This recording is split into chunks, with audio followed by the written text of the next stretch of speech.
옛날 속담 중에요. 친구 따라 강남 간다라는 말이 있습니다. 그런 학창 시절에 그 말 많이 썼죠. 친구 따라 강남 가자 이렇게 말하기도 하지 않습니까? 이 속담은요, 두 가지 의미를 지니고 있는데요. 첫 번째는 친구가 좋아서 무엇이든 함께 한다는 것이고, 또 두 번째는요, 하고 싶지 않지만 억지로 친구가 권해서 끌려간다라는 그러한 의미가 담겨져 있습니다. 결과적으로요, 친구 따라 강남 간다는 말은 나와 가까이 있는 사람을 통해서 강한 영향력을 받는다라는 것이죠. 여러분 그런 말 있지 않습니까? 여러분의 주위의 친구가 당신의 현재의 삶의 위치다. 그런 말도 하고 있습니다. 그래서 친구를 보면 우리를 알 수 있다는 뜻이 되기도 합니다. 오죽하면 맹자의 어머니는 맹모 삼천지교라고 해서 3번 자식을 위해서 이사를 갔다라고 하지 않습니까? 제가 초등학교 시절부터 지금까지 쭉 친구로 지내는 중마고가 있습니다. 이 친구는요, 목사님의 아들이었는데요. 이 목사님이 심호하는 교회는 목사님이 3, 4년을 버티지 못할 정도로 어떤 목사님은 너무 스트레스를 받아서 병으로 돌아가실 정도로 아주 문제가 많은 교회였습니다. 제 친구의 목사님이 담임을 하실 때도 이 교회는 끊임없이 분쟁과 싸움이 있는 교회였어요. 제 기억에도 그 사모님은, 친구의 어머님은 늘 물 말아 드시는 그 모습을 제가 옛날부터 많이 봤고요. 또 하나는 매일 머리에 옛날에 머리가 아프면 천을 이렇게 질끈 감지 않습니까? 그리고 누워 계시는 그런 모습을 늘 봤습니다. 제 친구는 사춘기를 지나면서 반항하기 시작했어요. 반항아로 돌변했어요. 그래서 기타를 배워가지고요. 이 친구가 부르는 18번이 뭐냐면 민혜경이라는 가수가 있었는데 그 사람이 부른 내 인생은 나의 것 그거 있잖아요. 그거를 그냥 목이 찢어져라 하고 막 이렇게 그냥 막 자기의 스트레스 그거를 막 호소하는 그런 느낌으로 노래를 부를 정도로 아주 세상에 대해서 아주 반항적이었고 거부를 했습니다. 그렇게 살다 보니까 학교 생활이 엉망이죠. 때로는 학교를 안 가기도 하고 주로 학교에 지각을 하고. 문제는 제가 고등학교 때 저희 집이 다 망하고 나서 학교를 다니고 해야 되는데 거처할 곳이 없는 거예요. 그래서 제가 이 친구와 함께 살았습니다.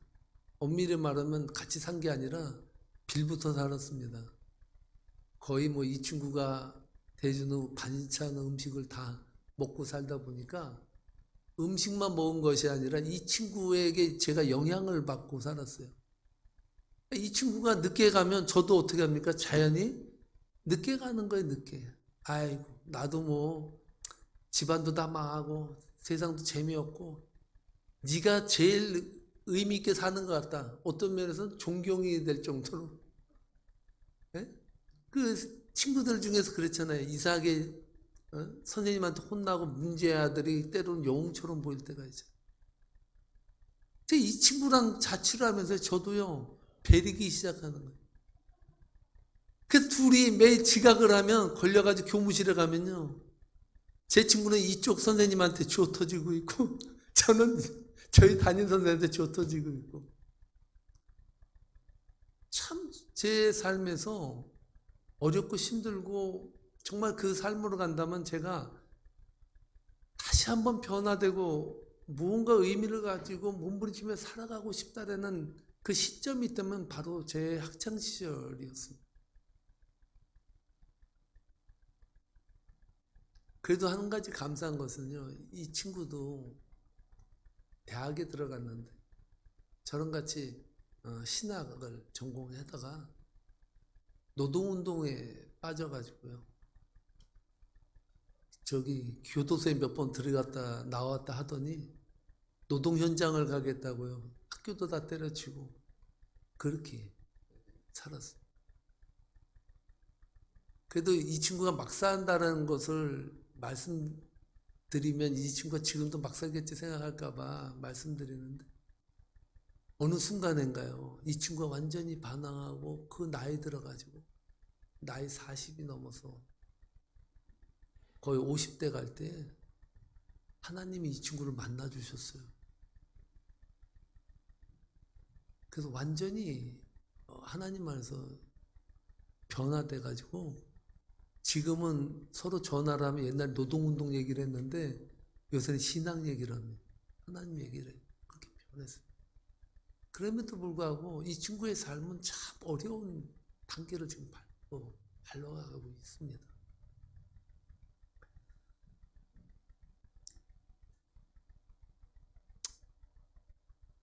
여러분들의 삶은 어떻습니까? 여러분들은 인생을 살면서 후회되고 다시 돌아가고 싶은 지점은 없습니까? 정말 내가 이 시절로 간다면 내가 이때는 이렇게 하고 싶다라는 그런 인생의 새로운 설계를 하고 싶었던 때가 여러분들에게 있지는 않습니까? 여러분들 중에 때로 의식하다 의식하지 않던 우리 여러분이 은혜 가운데 살아갔음에도 불구하고 때로 마음을 사로잡는 어두운 그림자들이 우리의 인생 가운데 있었고, 하나님의 은혜가 우리에게 부어짐에도 불구하고 지금도 때로는 우리들의 기억 속에서 마음 속에서 갑자기 훅 들어오는 어두움의 그림자들이 우리를 막아설 때가 있는 분들도 있을 것입니다. 오늘 저는 이러한 아픔을 간직하고 있는 분들, 인생에 많은 풀리지 않은 분노와 상처로 지금도 고통받고 있는 성도님들, 그 성도님들에게 드려지는 하나님의 메시지라고 저는 생각합니다. 저도 오늘 이 말씀을 준비하면서 어제 새벽 늦게까지 계속해서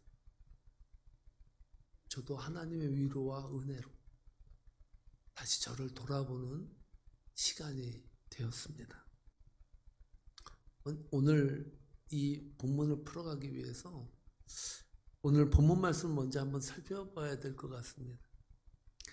1절 말씀에 보면 이스라엘 백성들이 성을 중건하고 하나님께 성전을 예루살렘 성을 봉헌하는 축제를 벌이고 나서 계속해서 하나님의 백성들이 하나님의 말씀을 들었다라고 말하고 있는 오늘 본문 1절로 2절 말씀인데요. 우리 함께 읽어보도록 하겠습니다. 그날 모세의 책을 낭독하여 백성에게 들렸는데 그 책에 기록하기를 암몬 사람과 모압 사람은 영원히 하나님의 총회에 들어오지 못하리니 이는 그들이 양식과 물로 이스라엘 자손을 영접하지 아니하고 도리어 발람에게 뇌물을 주어 저주하게 하였음이라. 그러나 우리 하나님이 그 저주를 돌이켜 복이 되게 하셨다 하였는지라. 아멘. 참 이 말씀은 들어도 좋죠. 하나님의 백성들을 저주하라고 발람을 이렇게 세웠는데 하나님은 발람을 통해서 이스라엘 백성들을 저주하게 하신 것이 아니라 그 저주하라는 그 말을 바꿔서 축복으로 바꿔서 이스라엘 백성들을 축복했다라고 말하고 있습니다. 여러분 바이블 타임을 묵상하다 보니까 여러분 기쁘지 않습니까? 이런 대목에서 이래서 성경을 우리가 묵상하고 읽는구나 이렇게 생각이 될 것입니다. 오늘 이스라엘 백성들에게 하나님께서 암몬 사람과 모압 사람들을 총애드리지 말라라고 말씀하고 있는데요. 이 말씀은요 신명기서 23장 3절로 6절 말씀에서 하나님이 이스라엘 백성들에게 말씀한 거예요. 그 말씀한 이유가 민수기서 23장에서 모압 평지에 있을 때 모압 왕 발락이 발람에게 사주해서 이스라엘 백성들을 저주하라 그랬던 것이죠. 그러한 사건 때문에 이스라엘 백성들에게 하나님 명령하는 거예요. 야, 너희들을 괴롭혔던, 너희들에게 끝까지 원수가 되는 잘못된 만남을 가질 수 있는 모압과 암몬 사람들을 영원히 총회에 오지 못하게 하라. 그것은 뭐냐면 이스라엘 백성들의 구역에 얼씬도 못하게 하라는 제한을 2개 만들어 놓으셨다는 겁니다. 오늘 본문을 보면요, 이 말씀을 들은 이스라엘 백성들이 구약의 신앙의 선조들에게 했던 그 역사를 통해서 암몬과 모압을 보고 또한 그 암몬과 모압에 대해서 자신들의 삶 속에서 구별해내기 시작했다라는 걸 말하고 있거든요. 그래서 그들이 그 말씀을 듣고 철저하게 모압과 암몬 사람들을 이스라엘 백성 가운데서 분리해내기 시작했다라고 말하고 있습니다. 그런데 문제는요, 바로 그 다음에 일어나요. 우리가 모압 사람과 암몬 사람을 이스라엘 백성들 가운데서 물리치고 분리해 놨는데 그럼 모든 일이 끝나야 되잖아요. 인생이 이렇게 끝나면 얼마나 좋겠습니까? 우리가 하나님 안에서 얼마나 이 주일의 은혜가 넘칩니까? 이 은혜 받고 기뻐서 하나님 안에서 회개하고 하나님의 능력 안에서 살겠다라고 여러분 다짐해 보십시오. 그러고 나서 여러분 이 교회 문만 나가보세요. 그 다음에 어떻게 되겠습니까? 또 옛날로 돌아가요. 옛날로. 또다시 우리는 계속해서 반복해 나가는 걸 볼 수가 있어요. 이스라엘 백성도 마찬가지예요. 그들의 삶 속에서 하나님 말씀을 듣고 모압 사람과 암몬 사람 분리하는 그런 일을 했는데 오늘 본문에 보니까요, 그러지 않은 일이 발생했다라는 것을 볼 수 있습니다. 4절 말씀에 나오는데요, 4절에서 이렇게 말합니다. 함께 읽겠습니다. 이전에 우리 하나님의 전회방을 맡은 제사장 엘리야십이 도비아와 연락이 있었으므로. 아멘. 기가 막힌 이야기예요. 앞에는 모압과 암몬 사람과는 상종하지 말아라 그리고 나서 엘리야십 이야기를 하면서 도비아와 연락이 있었다라는 말을 하고 있어요. 이게 왜 중요하냐? 도비아가 누구냐가 중요한 거예요. 도비아가 어느 민족 사람입니까? 도비아가요, 하나님께서 총회에 들이지 말라고 했던 암몬족 속의 사람이에요. 하나님의 말씀과 하나님의 성전을 총괄하는 대제사장이었던 엘리야십이 하나님이 함께 하지 말라고 했던 암몬족 속의 도비아와 연락을 갖고 살았다라는 것을 말하고 있습니다. 여러분 이 대목을 어떻게 해석하고 이해하십니까? 여러분 도비아는요, 암몬 사람이었을 뿐만 아니라 그는 예루살렘 성을 중건할 때 산발락과 함께 도비아라는 말 들었죠. 산발락과 함께 예루살렘 성이 중건되는 것을 방해했던 사람이 도비아예요. 그 도비아를 엘리야십은 연락을 계속해서 해왔다라는 것을 말하고 있습니다. 암몬 사람들은요, 하나님이 명령하시길 총회에 들여서는 안 될 사람이었고요. 쉽게 말해서 접촉해서는 안 될 사람이었습니다. 대제사장 도비아가 이런 사실을 몰랐을까요? 하나님의 말씀을 맡아서 하나님의 전을 총괄하는 사람이 그 정도 법을 몰랐을까요? 이스라엘 백성들도 들어서 알았던 그 법을 몰라서 못 지켰을까요? 엘리야십도 알고 있었습니다.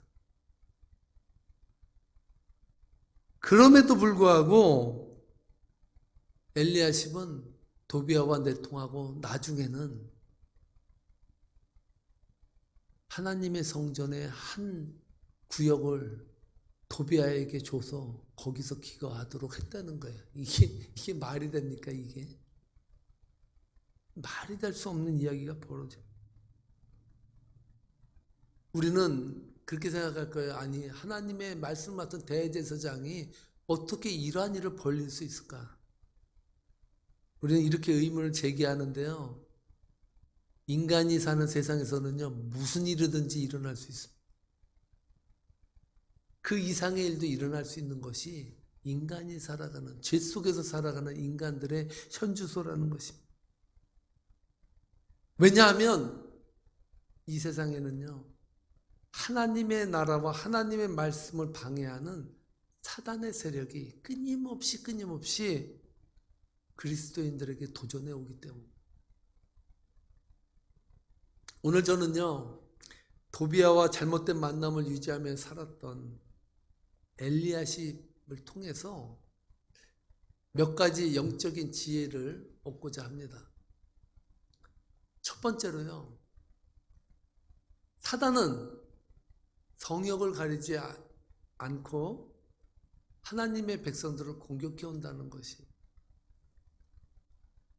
사단이 여기 대제사장님이 계시네, 하나님의 일을 맡으신 분이네, 아이고 무섭다, 안녕히 계세요, 잘못 본질을 찾았습니다, 딴 데 갈게요, 이러지 않습니다.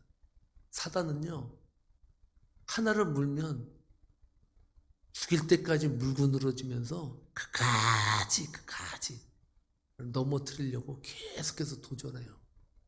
이게 사단의 일입니다. 사단의 직업이 그거예요. 하나님의 백성들을 지고와를 막론하고 어떻게든지 수단과 방법을 가리지 않냐고 넘어뜨리는 것이 사단의 전략이에요. 사단의 전략.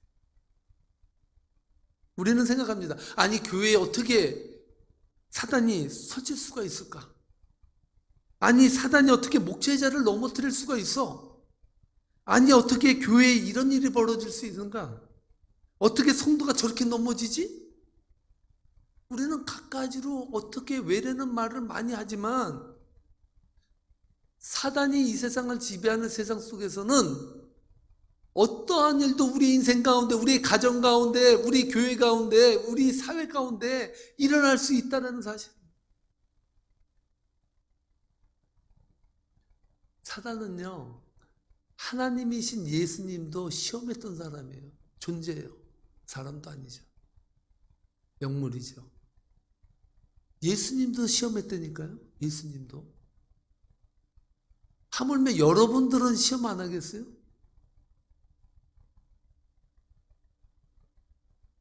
사단의 술칙은 사람을 가리지 않고 지위를 가리지 않고 상황을 가리지 않습니다. 사단의 계략은 오직 한 가지입니다. 수단과 방법을 가리지 않고 하나님의 백성들을 넘어뜨리고 갈라놓고 멸망시키는 것이, 어떻게든지 멸망시키는. 그래서 여러분도 그리스도인들에게 가장 위험한 때가 언제인 줄 아세요? 그리스도인에게 가장 위험한 때는요, 선줄로 생각할 때예요. 내가 좀 예배를 열심히 참석하고 기도를 하고 하나님을 생각하는 것 같으면, 이제 내가 좀 믿음이 있는 것 같은데, 이제 좀 내가 좀 하나님의 백성들은 좀 변한 것 같아? 이렇게 생각할 때가요, 사단은 제일 좋아해. 제일 좋아. 난 아직도 부족하고, 난 아직도 연약하고, 하나님의 은혜 안에서 제사함 받은 은혜를 늘 기억하고 그렇게 살아가는 사람들은요, 사단이 건들질 못해. 자기가 못났다는데 사단이, 그래 너 못났어, 그래도 뭐 어떡하겠어요, 나 잘났어, 그럼 너 잘났다 계속해라, 이렇게 말하죠. 그래서 고린도전서 10장 12절 말씀에서 바울이 이렇게 말해요. 뭐라고 말하냐면, 선줄로 생각하는 사람들은 넘어질까 조심하라. 넘어질까. 우리가 하나님의 말씀을, 은혜를 받을 때, 하나님의 능력 안에서 자유함과 기쁨을 누릴 때, 세상 생활보다 교회 생활에 열심을 낼 때, 그때가 영적으로 가장 위험한 때입니다. 그래서 어떤 성도들은요, 하나님을 믿으면 믿을수록 시험이 많고 너무 힘든 것 같아. 내가 하나님을 믿어보니까 이제 연륜이 쌓여. 예수님을, 하나님을 어떻게 믿어야 되냐? 적당히 믿어. 사단이 건들지 않을 정도로, 하나님이 섭섭해 하지 아니할 정도로, 그 정도 선만 유지하고 살면 세상에 재미도 보고 우리 하나님도 찬양하고 누이 좋고 매부 좋고 도랑치고 가재 잡고, 그러한 신앙. 여러분, 교회 한 달만 안 오다가 교회 와보세요. 목사님 얼굴이 변합니다. 너무 반갑고 고마워서. 그게 재미 들면 안 돼요. 야, 그래도 교회 오면 대우받아야지. 교회에서 대우받는 사람은요, 내가 아직도 믿음의 어린아이구나. 아직도 어린아이처럼 을려주고 잘한다 박수 쳐주고, 네? 보살펴주고, 그러면요 여러분 하나님의 여러분 사랑을 받는 그런 귀한 존재로 느껴지는 게 아니라, 아 나는 아직도 키워받는 어린아이와 같은 신앙을 가지고 있구나, 그렇게 생각하면 돼요. 목사님이 여러분이 힘들고 때로는 문제가 있을 때 전화를 안 한다. 야, 목사님 돼가지고 어떻게 내가 어려울 때 전화 안 하지? 이렇게 생각하면 어린아이예요. 어른 신앙은 어떻게 생각하냐? 목사님이 그래도 내가 능히 이길 줄 알고 버티는 걸 아시는구나, 이렇게 생각하면 틀림없어요.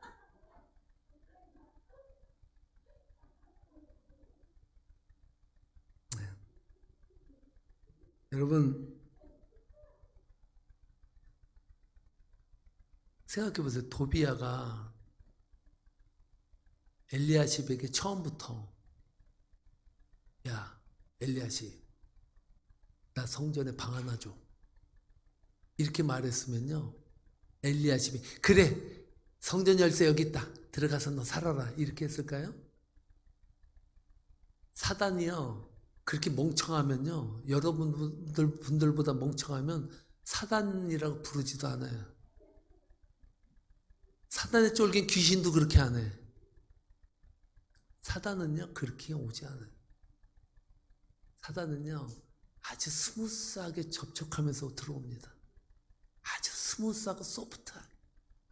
그 사람이 제일 좋아하는 언어로, 그 사람이 제일 좋아하는 것으로 을려주면서 세워줍니다. 그렇게 내통하면서 지내다가 나중에 기회가 돼서 이 사람이 도저히 뿌리치지 못하고 이제 어느 정도 걸려들었다고 생각하면 그때 야 이왕에 너랑 이렇게 친한데 야 성전에 방 하나 줘도 되지 않겠냐, 우리가 같이 거기서 만나자, 이렇게 하면 그거 좋은데 그러고 준다는 것이죠. 사단은요 보통 고단수가 아니에요. 여러분들이 상상하는 것 이상이라고 생각하면 됩니다. 여러분 생각하는 것 그 정도로 사단이 여러분들을 넘어뜨린다면요 넘어갈 사람 하나도 없어요. 여러분 사단이 사람을 유혹할 때 4마디 말이 있다고 해요. 이것을 여러분이 세상 살면서 신앙인으로서 살아가면서 한번 생각해 보세요. 사단이 하나님의 백성들을 유혹하는 4마디 말이 있대요. 첫 번째 말이 뭐냐면요, 이 정도는 괜찮아. 야, 교회 다녀도 이 정도는 괜찮아. 아무렇지도 않다니까? 여태까지 모든 사람들이 이 정도는 다 괜찮게 했어, 이렇게 말한다는 거예요. 두 번째 말이 있습니다. 딱 한 번인데 뭘. 야, 많이다. 딱 한 번 그냥 눈 딱 감고야. 딱 한 번인데 그것도 못해? 그렇게 말한다. 세 번째 말이 있다는데요. 넌 아직 젊어, 이런다는 거야. 야, 너 어떻게 네 청춘에 교회는 나중에 거동불편하고 하나님 나라 갈 날이 가까워 왔을 때 그때 하나님 앞에 정부여 의지없어서 손 들고 옵니다, 그때 가는 거지. 야, 아직 벌써 너는 하나님이란다고. 야, 그 청춘에 야, 그 인생을 사니? 너 아직 젊어, 괜찮아, 이런다는 거. 마지막 4번째는요 이렇게 속삭인다고 합니다. 야, 누구나 이렇게 살아. 야, 너 교회 공집사 봐라. 그 사람 20년 믿었는데 야 사는 거 봐. 다 그냥 그렇게 살잖아. 모델이야, 모델.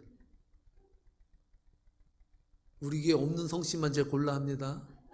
천집사 있잖아, 우리 교회. 천집사 그렇게 살잖아. 다 그렇게 사는 거야. 신앙생활은 그냥 편하게 하면 돼. 다 넘어가, 다 넘어. 그럴듯하잖아요. 그럴듯해. 사단은요, 절대로 그럴듯 안 한 거 말 안 한다니까.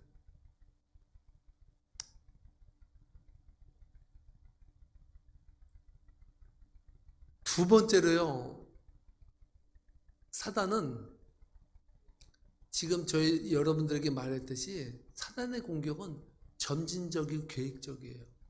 여러분들을 넘어뜨릴 때요, 아무 계획 없이 여러분들의 성격과 특성을 모르고 절대로 달려들지 않아요.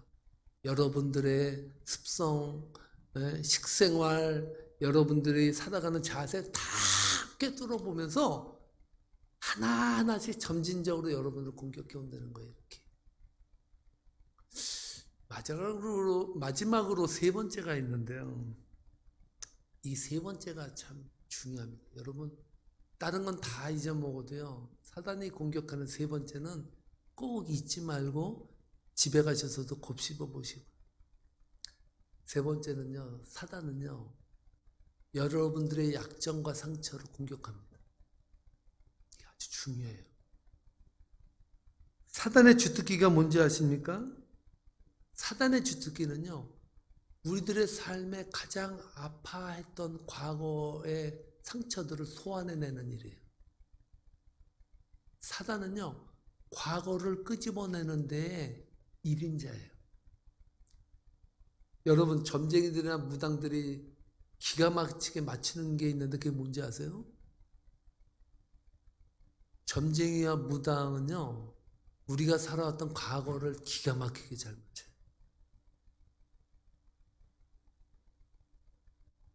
우리들의 과거는 사단이 아주 기가 막히게 맞히는데, 왜냐하면 사단의 전공이 과거사예요. 과거사.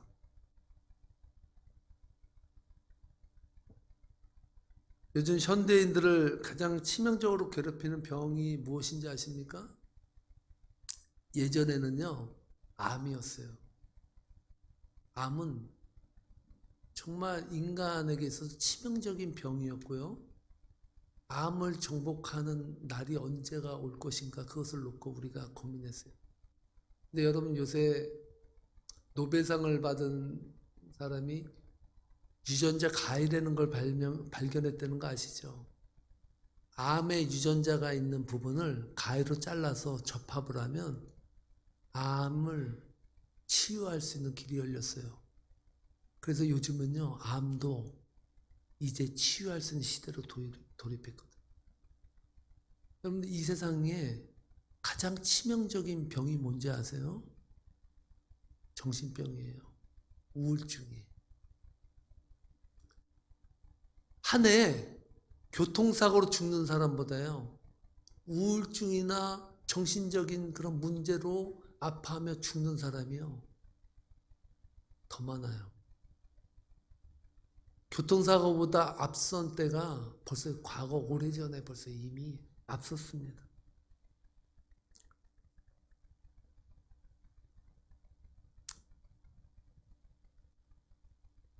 여러분, 과거에 풀지 못한 상처, 한, 후회, 트라우마들이 우리들의 삶 속에 어두운 그림자를 드리우고 있습니다. 하나님의 성전인 그 거룩한 성전에 도비아가 자리하고 앉아 있는 거예요. 오늘 여러분들의 삶에도 도비아가 있을 수 있습니다. 하나님의 은혜를 찬양함에도 불구하고, 하나님의 백성임에도 불구하고 아직도 어두운 과거의 그림자에서 벗어나지 못하고, 그 과거의 그림자들을 곱씹고 하면서 자신을 자학하고 자신을 불행한 존재로 전락시키고 그렇게 살아가는 모습들이 그리스도인들에게 엄청 많습니다. 우울증이라는 병이요, 믿지 않는 자들에게만 있는 병이 아니에요. 믿는 자들도 엄청나게 많이 우울증과 정신적 질환으로 지금도 고통받고요, 때로는 자살까지도 해요. 이런 엄청난 문제 속에서 우리는 살아가고 있습니다.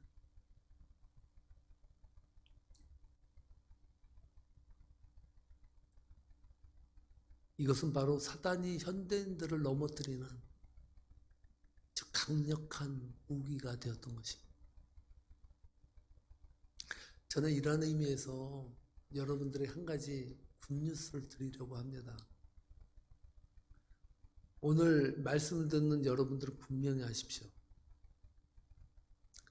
여러분들이 과거 속에서 아파했던 상처나 죄나 여러분들을 지금까지 괴롭히는 모든 인생의 아픔의 문제들은 2000년 전에 예수님께서 십자가에서 이미 해결하셨습니다. 할렐루야. 이것을 믿지 못하는 자는 예수님 모르는 자, 은혜를 모르는 자, 복음을 모르는 거예요. 복음이 왜 강력한지 아십니까? 왜 사도 바울은 율법으로는 완전한 자라고 하나님의 율법은 완전하게 자신은 몸에 체득했다고 고백함에도 불구하고 그리스도를 아는 것이 가장 고상한 것이라고 말했는지 아세요? 예수님이 2000년 전에 우리의 죄를 해결하신 그 십자가의 은혜가 강력하기 때문입니다. 우리가 가지고 있는 과거의 모든 상처들과 아픔들, 그런 그림자들을 모두 다 소멸해 주셨어요. 그것이 여러분들에게 하나님을 경배함에도 불구하고 마음속에 생각난다면 그것은 여러분들의 마음속에 죄가 남아있는 것이 아니라 사단이 그 과거의 죄들이나 상처들을 소환해서 여러분들을 괴롭히고 망하게 하는 거예요. 믿습니까? 여러분들이 적어도 예수 그리스도를 믿는 자로서의 그 특권을 누리지 못하면 안 꼽는 찐빵의 신앙이에요. 정말 가장 귀한 파워를 여러분들 소유했다는 사실을 모르고 있는 거예요. 여러분들이 그러므로 과거의 상처나 아픔 속에서 지금도 여러분들 괴롭힐 때마다 여러분들은 하나님 예수 그리스도를 선포해야 되는 거예요. 나의 모든 상처와 아픔과 죄들은 2000년 전에 예수님께서 이미 해결해 주셨다. 선포해야 돼요. 선포해야 돼.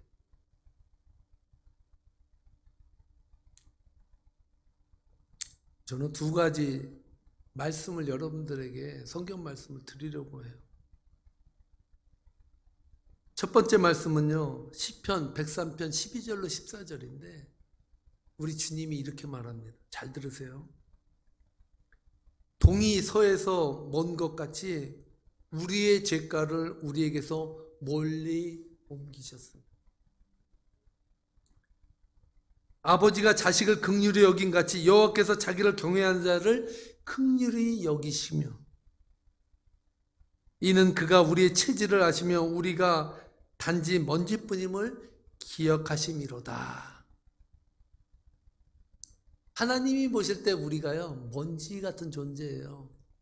우리가 평생을 머리 싸매고 괴로워하고 힘들어하고 고달퍼하지만 우리들의 인생의 모든 문제는 예수님이 볼 때 먼지에 불과한 거예요. 이미 다 해결해 버렸어요. 우리의 모든 죄가를 동에서 서가 먼 것처럼, 여러분 이 세상에서 가장 먼 게 뭔지 아십니까? 동가서예요. 동가서는 극과 극이잖아요. 동해에서 서가 먼 것처럼 이미 우리의 모든 죄가를 던져 놓으셨다는 거예요. 기억하지 않지. 이 은혜를 하나님이 주셨다는 거예요. 우리는.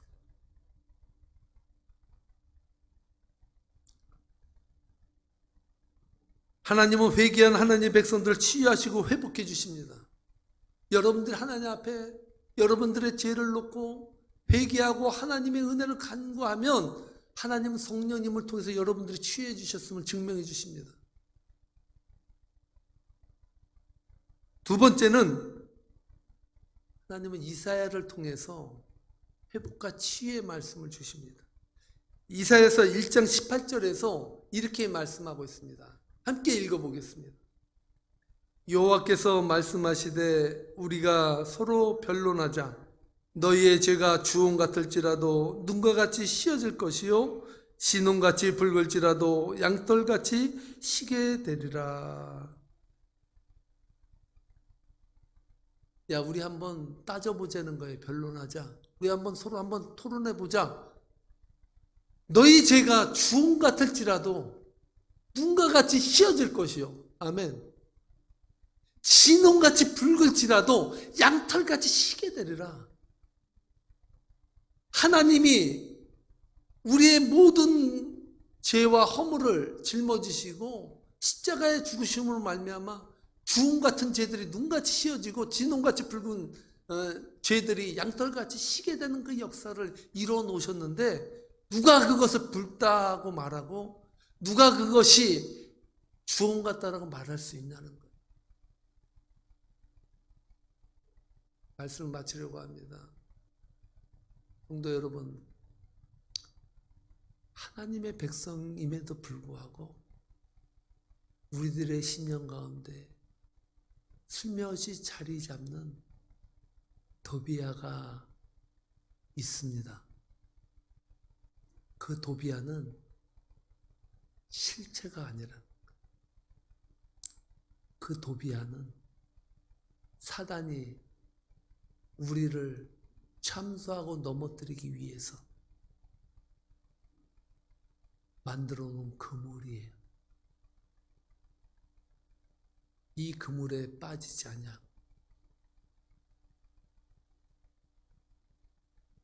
이미 하나님의 은혜 안에서 우리를 거룩한 존재로 삼아주신 그 은혜만을 찬양하고 말씀 속에서 하나님의 약속을 계속해서 마음속에 되뇌이면서 진정한 회복과 치유의 시간으로 나아가는 저와 여러분 되시기를 주님의 이름으로 축복합니다. 축복합니다. 기도하시겠습니다.